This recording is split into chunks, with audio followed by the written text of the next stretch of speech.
Hey everybody, how you doing? I'm Dr. Boyce Watkins from the Black Business School in your Black World. There's a scholar that I respect that I just love speaking with, and I wanted to bring her on the air today. Her name is Dr. Shani K. Collins. She teaches at Alcorn State University. I used to call it Alcorn State, but apparently I'm supposed to say Alcorn State. And so before I begin, I want to ask Dr. Collins, how you doing today?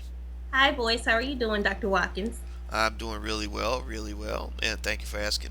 Dr. Collins, you recently wrote a book called The She Devotional, which apparently people love it. It's doing really well, and which is interesting because last I knew, you finished your PhD and you started teaching, but then you also wrote this book, which reflects a different side of who you are. Let's start with the book. Tell me about the book. What made you write it, and what's it about? Okay, well, this is the book, The She Devotional 31, 31 Daily Inspirations for a Woman's Spirit, Health, and Emotions. This book actually started almost 10 years ago. I did not know I was actually writing a book. I am a person of faith, and that's been a part of my life ever since I was a little girl. And I would just channel some of my emotions and write things that I felt were inspirational. It started by me sending those things out to people in the organization I worked for, and individuals said they liked it or they were really inspired by it, but I never really put some of the devotions that are in my book out in a larger audience. And so I actually went to a grant writing workshop this summer, this past June, where we were talking about academic and scientific writing. And one of the research scholars, or what the whole focus of it was on, using what you have to create scholarly work. And so I said, well, let me apply this methodology to some of the work I already have written, in the inspirational genre. And that's how the book came about. And I'm really pleased with it. And a lot of people, I've been receiving a lot of positive feedback. So I'm very grateful. Hmm. Interesting. So, it's so interesting what you say about writing kind of being therapeutic.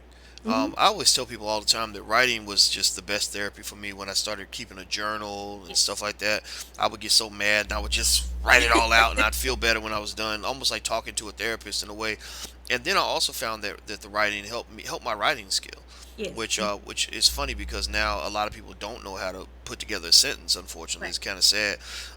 So when you were putting together this book, how many years did it take you, and what was your process for kind of getting it all done? Well, as I look back on things, it was almost over a 10-year process, but it doesn't necessarily mean things have to take that long. I did not know I had a book. I would write and save, write and save. And as I stated, on sometimes if I was feeling a certain way or if I had an experience, whether that experience was bad or good, I would try to reflect on each day and say, well, what lesson can I learn? And so I would do those reflections with myself and just write down my experience, whether it was good or bad. And so, again, as I stated, it wasn't until I went to a grant writing workshop this past June on academic writing that I realized, hey, I have a book sitting right here. So, for everyone, the process won't even be like a whole 10-year journey. For me, I didn't know I was actually writing a book. I always had a desire to do so. I just didn't know how to really put it together until I started to research the process and actually attended that grant writing workshop. And I was like, well, here I have all these almost 100 devotionals that I have written over the years. So I liken it to an artist who probably just had all of these saved musical, clips that they just never put out. So basically, that's how my book came about. I've been writing over the years and had done some freelance work, even with you, with Your Black World and other, Christian venues. And so I put all of my work together, and that's just how it came about. So how important was your faith when it came to how you wrote the book, and how you kind of carry yourself as a human being? It's so important to me, Dr. Watkins, as we've spoken before on many different occasions before. I went through a very challenging PhD program. And, just as the book really speaks to women, some of the different things that women deal with, in particular, busy moms, churchgoers, anyone who is busy, you deal with that struggle of trying to balance your faith, if you are a person of faith, trying to balance your health, and how, as Black women, we deal with so many different issues, whether it's related to hypertension, diabetes, and also dealing with your emotions. And sometimes we can get out of, I know from my life and in my own experience, there have been times when I'm just like, oh, I need to exercise, or I need to read my Bible more, or I need to manage my emotions better. And for me, the She Devotional was me recognizing that in myself, making daily journal entries about my experience in a way that would relate and translate with other women, and hopefully in a helpful way. So, now what is your PhD in?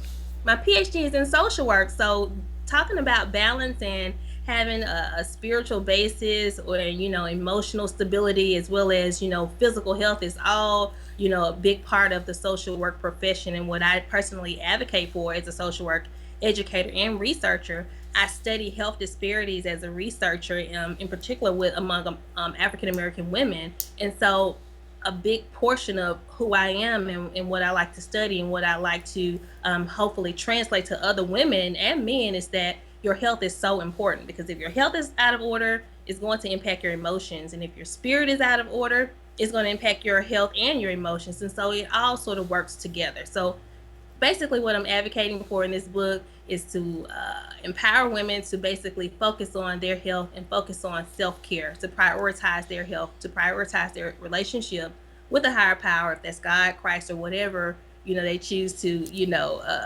embrace, but also to manage their emotions better. Mm. Wow, I really love that. I love that. So, this was your first book, and I guess from an entrepreneurial standpoint, we in the Black Business School and the Black Wealth Boot Camp, we're always talking about Black people, just finding other ways to build businesses, to kind of get out there, to share their point of view. And you took that plunge and you wrote this book, and you did it yourself. Yes. What was that like for you? Self-publishing, actually, the process was not that hard. Again, I keep going referring back to this whole methodology on pulling from what you had. So once I really registered that whole concept in my mind, like, well, I mean, I have a book here, I may have two books here. I started to research the process online. It was a very simple process to do a couple Google searches, and I found some helpful resources that really encouraged me to, create my own publishing company, which I did, which is Upper Level Publishing, to not so that I can control my dollar and the money that I'm generating from this book, and so that those things will be in place for me. So basically, self-publishing is not just about publishing a book; it's also about becoming a business person. And I would encourage any of your Black Wealth Bootcamp subscribers to definitely look into it as a way of as a means toward financial freedom. Wow, well, I really love it. I mean, I think that what you're doing that's really impressive to me is that you're doing what I've encouraged, lots of scholars to do. I think every black scholar in the country should do this, which is to realize that you can give more to the world than just what you do in that classroom or just what you do in that research paper, right? It doesn't mean you shouldn't do those other things, but Right. you can touch your community in a lot of ways. You are a hero to so many people who Thank you've never met. You know what I mean? I mean, really. I mean, you think about that. We have people that need inspiration, and the internet provides an avenue for us to connect with each other. you. And Hmm. so, black scholars shouldn't just be accessible behind the wall of an expensive university. Right. They can also be accessible, almost anywhere. And so, I love what you're doing, and I'm gonna buy a copy of the She devotional, even though I'm not a she, but I got some she's that I love and care about, and I think that they need to hear from women like you. So I want to say congratulations on your new book, Thank you. and I'm really, really impressed. Thank you very much, Dr. Watkins. I'm definitely proud of you as well. All right. Well, thank you. Thank you. All right, well, everybody, this is Dr. Shani K. Collins. She's the author of the book, The She Devotional, which you can buy on Amazon.com. And also, Shani, do you have a website or any page that people can find you? Sure. I do have a Facebook page, facebook.com/the She Devotional, but my personal website is www.shawneecollins.com. All right, everybody. And that's Shani, spelled Shani. Hmm. And she is a professor of what? Of social work and a health disparities research scholar. All right, there you go. Professor At of social Professor work. of social work at Alcorn State University. And that is Alcorn State, not Not Alcorn State. Alcorn, but Right. Alcorn. There you go. HBCU. There you go. Not Al's corn, all the corn. All Keep the that in corn. mind. All right. I love Alcorn. I love Absolutely. Alcorn State. Amazing school. Dr. Shani K. Collins, thank you so much once again. Thank you. You All have a right. great day. You too. And everybody, I'm Dr. Boyce Watkins from Your Black World. And until we meet again, please stay strong, be blessed, and be educated. And also, if you want to join the blackbusinessschool.com, you can do that for free. And the classes are quite affordable. It's a high quality, low cost alternative to getting a very good education. So I hope you go check it out. Until we meet again, please stay strong, be blessed, and be educated. We are gone. Peace.